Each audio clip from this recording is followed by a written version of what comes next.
ನಮಸ್ಕಾರ, ನಾನ್ ಶರ್ಮಿತಾ ಶೆಟ್ಟಿ. ಭಯಾನಕ ಭೂಕಂಪನಕ್ಕೆ ನಲುಗಿದೆ ಟರ್ಕಿ. ಪ್ರಬಲ ಭೂಕಂಪನಕ್ಕೆ ಸಾವಿರಾರು ಮಂದಿ ಸಾವನ್ನಪ್ಪಿದ್ದಾರೆ ಅನ್ನೋ ವರದಿಯಾಗಿದೆ. ನೆರೆಯ ಸಿರಿಯಾ ಹಾಗೇನೆ ಸೈಪ್ರಸ್, ಈಜಿಪ್ಟ್ನಲ್ಲೂ ಕೂಡ ಭೂಮಿ ಕಂಪಿಸಿದೆ.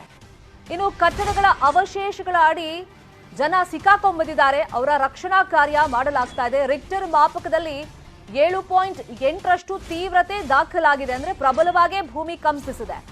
ಟರ್ಕಿಯ ಗಾಜಿಯಾಂಪೇಟ್ನಿಂದ 33 ಕಿಲೋಮೀಟರ್ನಲ್ಲಿ ಕಂಪನದ ಕೇಂದ್ರ ಬಿಂದು ಇದೆ ಅನ್ನೋ ಇನ್ಫಾರ್ಮೇಶನ್ ಸಿಕ್ಕಿದೆ. ದೃಶ್ಯದಲ್ಲಿ ಗಮನಿಸ್ತಾ ಇದ್ದೀವಿ. ಭಯಾನಕ ಭೂಕಂಪನಕ್ಕೆ, ಪ್ರಬಲ ಭೂಕಂಪನಕ್ಕೆ ಟರ್ಕಿ ನಲುಗಿ ಹೋಗಿದೆ. ಪ್ರಬಲ ಭೂಕಂಪನಕ್ಕೆ ಸಾವಿರಾರು ಮಂದಿ ಸಾವನ್ನಪ್ಪಿದ್ದಾರೆ ಅಂತ ವರದಿಯಾಗಿದೆ. ನೆರೆಯ ಸಿರಿಯಾ ಹಾಗೆ ಸೈಪ್ರಸ್, ಈಜಿಪ್ಟ್ನಲ್ಲೂ ಕೂಡ ಭೂಮಿ ಕಂಪಿಸಿದೆ.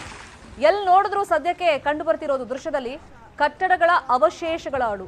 ಆ ಅಡಿಯಲ್ಲಿ ಈಗ ಜನ ಸಿಕ್ಕಾಕೊಂಡ್ಬಿಟ್ಟಿದ್ದಾರೆ. ಕಾರ್ಗಳೆಲ್ಲ ಜಖಂ ಆಗಿದೆ.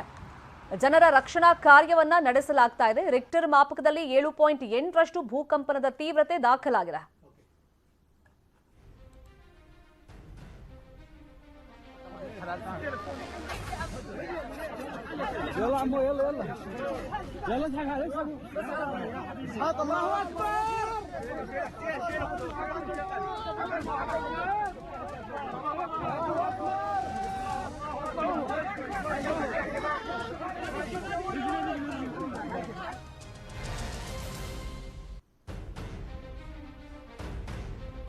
ಆ ಬಿಲ್ಡಿಂಗ್ ಬೀಳುವಂತ ದೃಶ್ಯವನ್ನ ಗಮನಿಸ್ತಾ ಇದೀವಿ ವಿಜುವಲ್ಸ್ ಅಲ್ಲಿ. ಭಯಾನಕ ಭೂಕಂಪ ಆಗ್ತಾ ಇದ್ದಂತೆ ದೊಡ್ಡ ದೊಡ್ಡ ಬಿಲ್ಡಿಂಗ್ಗಳು ಧರೆಗೆ ಉರುಳಿದೆ, ಧರಾಶಾಹಿ ಆಗ್ಬಿಟ್ಟಿದೆ.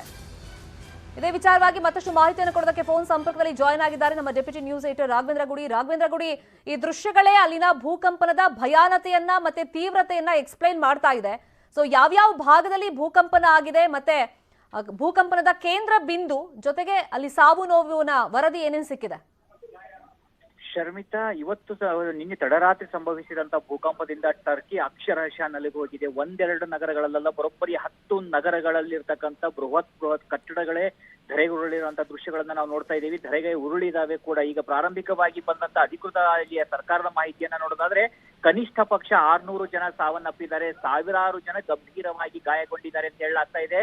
ಆದ್ರೆ ಇದನ್ನ ನೋಡ್ತಾ ಇದ್ರೆ ನಾವು ಘಟನೆಯ ತೀವ್ರತೆಯನ್ನ ಗಮನಿಸ್ತಾ ಇದ್ರೆ ಅಲ್ಲಿ ಬಿದ್ದಂತ ಬಿಲ್ಡಿಂಗ್ ಗಳನ್ನ ನೋಡ್ತಾ ಇದ್ರೆ ಎಲ್ಲ ಹೈ ರೈಸ್ ಬಿಲ್ಡಿಂಗ್ ಗಳು, 10 ಅಂತಸ್ತು 20 ಅಂತಸ್ತಿನ ಬಿಲ್ಡಿಂಗ್ ಗಳು ಧರೆಗುರುಳಿರುವಂತದ್ದು. ಅದರಲ್ಲಿ ಎಷ್ಟು ಜನ ಇದ್ರು, ಅವರೆಲ್ಲ ಏನಾಗಿದೆ ಸ್ಥಿತಿ ಅಂತ ಊಹೆ ಕೂಡ ಮಾಡಿಕೊಳ್ಳೋದಕ್ಕೆ ಸಾಧ್ಯ ಆಗ್ತಾ ಇಲ್ಲ. ಯಾವ್ದೋ ಒಂದೆರಡು ಬಿಲ್ಡಿಂಗ್ ಗಳು ಬಿದ್ದಿರೋದಲ್ಲ ಶರ್ಮಿತಾ, ಇದು ಸಾಕಷ್ಟು ಈ ತರ ನೂರಾರು ಬಿಲ್ಡಿಂಗ್ ಗಳು ಬಿದ್ದಿದಾವೆ. 10 ನಗರಗಳಿಗೆ ದೊಡ್ಡ ಮಟ್ಟದಲ್ಲಿ ಹಾನಿಯಾಗಿರೋದನ್ನ ಕೂಡ ನಾವು ಗಮನಿಸ್ತಾ ಇದ್ದೀವಿ. ಅಲ್ಲಿಯ ಮಕ್ಕಳು ಕಟ್ಟಡದ ಅವಶೇಷಗಳ ಅಡಿಯಲ್ಲಿ ಸಿಲುಕಾಕೊಂಡಿದ್ದಾರೆ. ಸಾಕಷ್ಟು ಜನ ವೃದ್ಧರು, ಯುವಕರು, ಹೀಗೆ ಸಾಕಷ್ಟು ಜನ ಸಿಲುಕಾಕೊಂಡಿದ್ದಾರೆ. ಅವರನ್ನ ಹೇಗೆ ರಕ್ಷಣೆ ಮಾಡ್ಬೇಕಪ್ಪ ಅಂತಕ್ಕಂಥದ್ದೇ ದೊಡ್ಡ ಮಟ್ಟದ ಚಾಲೆಂಜ್ ಆಗಿ ಪರಿಣಮಿಸ್ತಾ ಇದೆ. ಯಾಕಂದ್ರೆ ಆ ಕಟ್ಟಡಗಳ ಅವಶೇಷದ ಅಡಿಯಲ್ಲಿ ಎಷ್ಟು ಜನ ಸಾವನ್ನಪ್ಪಿದ್ದಾರೆ, ಯಾರು ಜೀವಂತವಾಗಿದ್ದಾರೆ, ಆ ಜೀವಂತವಾಗಿದ್ದವರನ್ನ ಹುಡುಕೋದು ಹೇಗೆ? ಸಾಮಾನ್ಯವಾಗಿ ಇಂಥ ಒಂದು ಘಟನೆಗಳು ನಡೆದಾಗ ಅಲ್ಲಿಗೆ ಸ್ನಿಫಿಂಗ್ ಡಾಗ್ ಗಳನ್ನ ಕರೆತರಲಾಗುತ್ತೆ, ಅಂದ್ರೆ ವಾಸನೆ ಮೂಲಕವಾಗಿ ಗುರುತಿಸುವಂತ ನಾಯಿಗಳನ್ನ ಕರೆತರಲಾಗುತ್ತೆ. ಆದ್ರೆ ಎಲ್ಲಿ ಅಂತ ನಾಯಿಗಳನ್ನ ತೆಗೆದುಕೊಂಡು ಹೋಗುವಂತದ್ದು, ಯಾವ ಬಿಲ್ಡಿಂಗ್ ಅಂತ ತೆಗೆದುಕೊಂಡು ಹೋಗ್ಬೇಕು? ಒಂದೆರಡು ಬಿಲ್ಡಿಂಗ್ ಗಳಲ್ಲ, ನೂರಾರು ಬಿಲ್ಡಿಂಗ್ ಗಳು ಕುಸಿದಿರೋದನ್ನ ನೋಡ್ತಾ ಇದ್ದೀವಿ.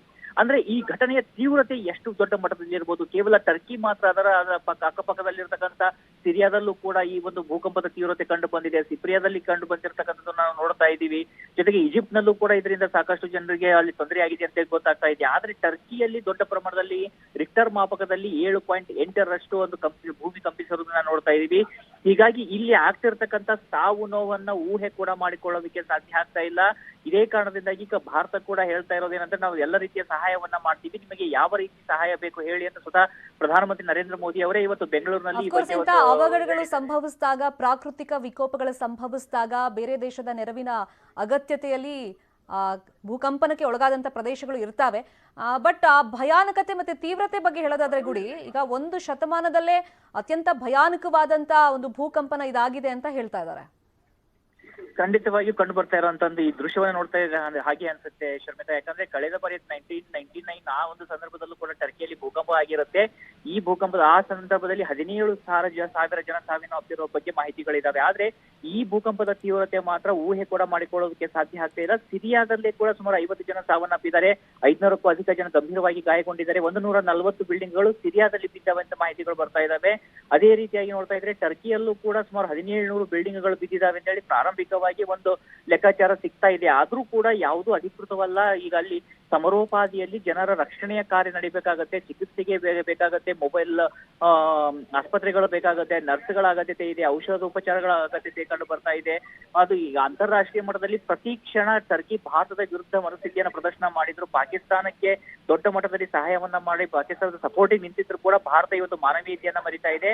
ಭಾರತ ಇವತ್ತು ಟರ್ಕಿಗೆ ಎಲ್ಲ ರೀತಿಯಾಗಿ ಸಹಾಯವನ್ನ ಮಾಡೋದಾಗಿ ಕೂಡ ಈಗ ಸ್ವತಃ ಪ್ರಧಾನಮಂತ್ರಿಗಳೇ ಘೋಷಣೆ ಮಾಡಿದ್ದಾರೆ. ಹೀಗಾಗಿ ಭಾರತದಿಂದನೂ ಕೂಡ ನೆರವಿನ ಹಸ್ತ ಅವರಿಗೆ ಹೋಗುವಂತ ಸಾಧ್ಯತೆಗಳಿದಾವೆ. ಆದ್ರೆ ಅಲ್ಲಿ ಇರ್ತಕ್ಕಂಥವರ ರಕ್ಷಣೆಗೆ ಸದ್ಯಕ್ಕೆ ಚಾಲೆಂಜ್ ಆಗಿ ಪರಿಣಮಿಸಿರುವಂತದ್ದು. ಯಾಕಂದ್ರೆ ಆ ಒಂದು ಕಟ್ಟಡಗಳನ್ನ ನೋಡ್ತಾ ಇದೀವಿ, ಅಲ್ಲಿ ಅದೆಷ್ಟು ದೊಡ್ಡ ಮಟ್ಟದಲ್ಲಿ ಕಬ್ಬಿಣಗಳ ಇರ್ತವೆ, ಅದು ಎಷ್ಟು ಟನ್ ತೂಕದ ಇರಬಹುದು, ಹೀಗೆ ಏನನ್ನು ಊಹೆ ಕೂಡ ಮಾಡೋದಕ್ಕೆ ಸಾಧ್ಯನೇ ಆಗ್ತಿಲ್ಲ ಶರ್ಮಿತಾ. ಅಂತ ಒಂದು ಗಂಭೀರವಾಗಿರ್ತಕ್ಕಂಥ ಮತ್ತೆ ಊಹೆ ಕೂಡ ಮಾಡಕ್ಕಾಗ್ತಿರೋಂತ ಭೂಕಂಪ ಇವತ್ತು ಟರ್ಕಿಯಲ್ಲಿ ಸಂಭವಿಸಿರುವಂತದ್ದು. ಥ್ಯಾಂಕ್ ಯು ರಾಘವೇಂದ್ರ ಗುಡಿ ತಮ್ಮೆಲ್ಲ ಅಪ್ಡೇಟ್ಸ್ಗೆ.